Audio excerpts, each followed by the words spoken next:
Lainey is a little child running across the countryside in the opening scene picking. She picks an apple out of the pile of decaying fruit and brings it home to her mother Jessica. Lainey's mother smirks as she rolls her eyes at how many apples she has gathered that have gone uneaten and informs Lainey that they are not necessary. Mason and Lainey, two small children of Jessica's, are her only children. The little family resides in the remote home of Jessica's late granny. Jessica, a former heroin user, is struggling to make ends meet and plans to leave town to pursue a good career and a fresh start. She loads up the car with all the food as she prepares to go and then begins organizing the pantry.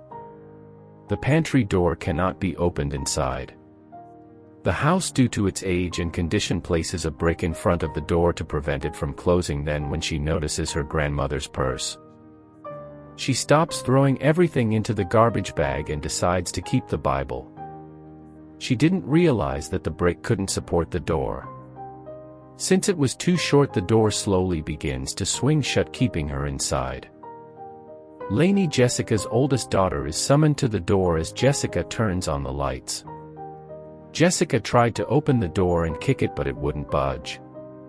The tiny child tries to turn the rusted knob for her, but he or she isn't strong enough. She yells for Lainey and tells her to collect whatever tool she can from the red box on the porch. As soon as she observes the door's unscrewable hinges to release the door hinges, Lainey brings her a screwdriver, but she cannot do so because the screwdriver is the incorrect one for the screw. After some time, Jessica is seated and appears to have given up. Lainey then says that Rob, Jessica's ex-boyfriend, and her father is in his toolbox from the house. She is forced to ask for his assistance because Rob abuses drugs. Jessica prevents him from connecting with their kids' case in point. He is currently high and he's brought a fellow addict friend of his, Sammy, to the house. What makes it even worse, Sammy is a convicted child molester, but despite it all, Rob still tries to get back together, saying that Jessica is too much of a snob now because she thinks she's better than them now that she's clean in his mind. They were a power couple back when they were both still drug addicts, and he wants them to be that way again. When she refuses his advances, he gaslights her for being an incapable mother for getting stuck inside the pantry and slaps her. She tries reaching for her phone to call an emergency, but he violently scoops her up and locks her inside the pantry before she can hearing all the noises. Lainey comes downstairs and Jessica instructs her to lock herself and her brother Mason in her room. Rob also doesn't stop there. He begins stabbing nails through the door, impaling Jessica's palm and causing her to scream in pain. She can also hear Sammy offering to take the kids to his place and desperately begs Rob to keep Sammy away from their kids. Once he's done, he slides a packet of drugs into the room and tells her that he's going to leave her locked in until she starts using again. Jessica doesn't get a response from Rob after that and hears the front door close, which means the men have left. She wraps her wounded palm with table napkins, and after a while, she hears someone's footsteps running downstairs. It turns out to be Lainey, and the daughter innocently asks her what she's doing in the pantry and informs her mother that the pantry door has been boarded shut, making it impossible to open. The only thing Jessica could do for now, instructed our child to lock the front door. But we're not sure if little Lainey understands how to do this. To make it even worse, she can't find Jessica's phone anywhere, being very young. Lainey is scared to go to the bathroom alone, and so when she couldn't hold in her pee for much longer, she pisses by the door and begs Jessica not to get mad at her for doing so. A few hours later, Lainey announces that she is hungry. Meanwhile, all the food in the house has already been packed inside her car, which keys Rob has stolen. The only sustenance left in the house is jaws of Jessica's grandma's apple butter and a bottle of liquor. She pours some apple butter onto a plate and slides it through the door, enabling Lainey to eat and ask her to feed baby Mason too. When night comes, we can see the poor mother lying on the floor to sleep. As it turns out, Lainey is lying on the floor right outside the door because she is scared of sleeping on her own. On the next morning, she feeds her kids with more apple butter and realizes how bad her wound has gotten. She asks Lainey to fetch her something strong and metal, but the child doesn't seem to comprehend what she means. The little girl keeps fetching her the wrong items, which frustrates Jessica and causes her to yell. When she hears Lainey cry, she apologizes immediately. Soon after, Lainey returns carrying a screwdriver she found outside the house, then with newfound hope. Jessica starts to chip at the floor tiles. Despite her hand injuries, she is confident that she can get out it. She keeps digging, but her hope doesn't last long. Lainey announces that Sammy, the child molester, is in the house. This causes Jessica to panic, so she quickly instructs Lainey to lock herself with Mason in her room upstairs as expected. Sammy walks up to the pantry door just to rub in the fact that he's going to take Lainey, feeling like it's his right because Rob owes him money. He proceeds to climb upstairs to look for Lainey, so Jessica tries to think quickly. Jessica then announces that she has Rob's meth packet in the room with her and offers to trade it in exchange for letting her out. The bad guy takes the bait but refuses to let her out because he doesn't want to be on Rob's bad side. This leaves her no option but to come up with another plan. She tells Sammy she's willing to slide him the drugs as long as he leaves her family alone. The mother also claims that she is injured, so she can't move around, and Sammy has to reach far inside for her to hand him the drugs. After some convincing, he does as asked, only that once he slides his arm in, she stabs the screwdriver through his palm and drives Sid deeper with a brick, trapping him. There he screams in fury and cusses at her, and after some time he starts to beg for her to set him free. All the while she continues to chip away at the floor. When she keeps ignoring him, he starts teasing her by saying that Jessica will relapse sooner or later because once a drug addict, always a drug addict. Vexed as she slashes his palm to get him to shut up, night falls and a storm rages outside, causing the electricity to blow. Scared, little Lainey starts calling for her mother and rushes downstairs, unaware of Sammy lying by the door.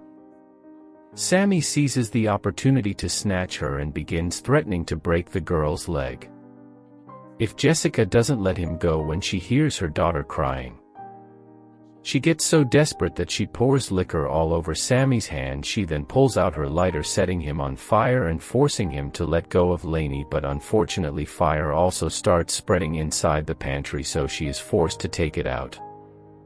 Sammy burns to death while Lainey seems to have gone silent. Afterward, Jessica prepares herself with a blanket and a candle and falls asleep out of exhaustion. The following morning, she tries calling for Lainey to check if she's okay but doesn't hear an answer. The ordeal takes a toll on Jessica, so she opens the drug packet and is about to take it, but she backs out.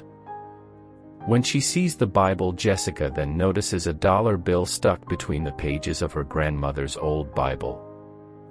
She goes through the holy book and discovers plenty of dollar bills stuck inside, serving as bookmarks for passages her grandma wanted her to read to remind her to stay strong. Also, she finds a note which contains a special recipe on how to make the best apple butter. She got emotional by the gesture and ended up throwing the book at the cross hanging at the end of room. Because this discovery won't help her escape, the cross breaks, and when Jessica moves to pick it up, she notices a leak in the ceiling. She tries ripping the wood planks apart and discovers that it isn't hard to do so because the ceiling wood is weak and soaked in water. An idea springs to mind, so she checks on Sammy to ensure he's dead before pulling the screwdriver off his hand. Up next, she continues to pick away at the ceiling until she creates a hole through it. Doesn't take her long to get out of there, and then she can escape to the upstairs bathroom. Pieces of apples are scattered all over the hall and the bedroom door is locked shut, forcing her to break in. Once inside, she witnesses how the bedroom is a mess and a mound is buried underneath layers of blankets. She prepares for the worst as she uncovers the blankets one by one until she finds her two children lying still. Luckily, Lainey and Mason were just sleeping. The kids were hungry, so she took the children downstairs and took Sammy's motorcycle keys. However, the storm is still raging outside and Rob took away her car keys, so she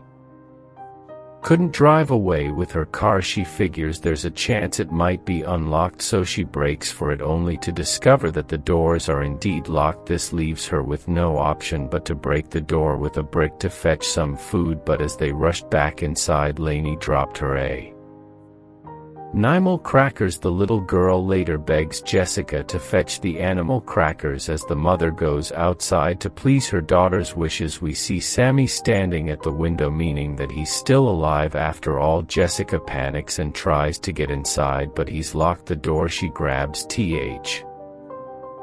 stone and uses it to smash the glass in the front door. Once she's in, she follows the sound of her children's cries upstairs and finds Sammy holding baby Mason and a knife. He threatens to get the baby while Jessica begs him to change his mind, but this time Sammy is looking for revenge. Just in time, Rob shows up pointing a gun at Sammy and scaring him into letting the kid go. Jessica takes her kids to safety while Rob thinks that Sammy had done something horrible to his children, so he shoots the guy dead. He then asks her for some money, so she tells him that her grandma left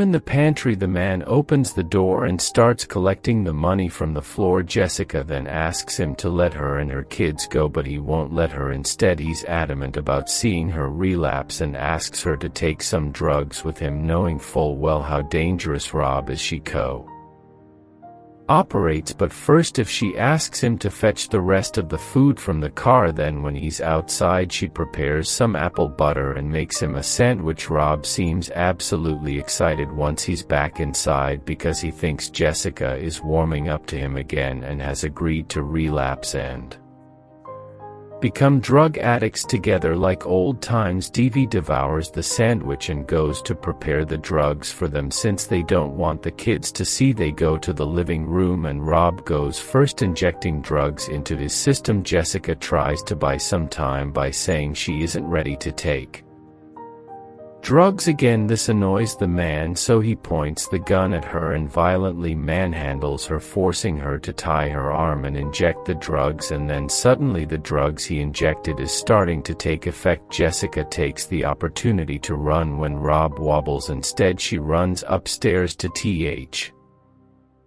bedroom and is a last desperate attempt. She thinks about jumping out the window. Rob, however, catches up to her and pushes her against the wall as he prepares to force inject her. Just in time, all the drugs in his system gets his body to shut down as he starts hyperventilating and crawling across the room. Jessica tells him that she put the meth inside a sandwich and now he is overdosing. Furious, he threatens to kill her still, so she pushes him out of the window, killing him. The next scene shows a time jump. Jessica has changed her mind about moving to a new house and decide to stay in the house she inherited from her grandma. She now makes a living by making homemade apple butter, and life seems to be looking up for her because she is determined not to relax. In the future, the business is doing well as folks in town seem to love her apple butter thanks to the recipe left by her late grandmother, and thus the small family lives happily ever after.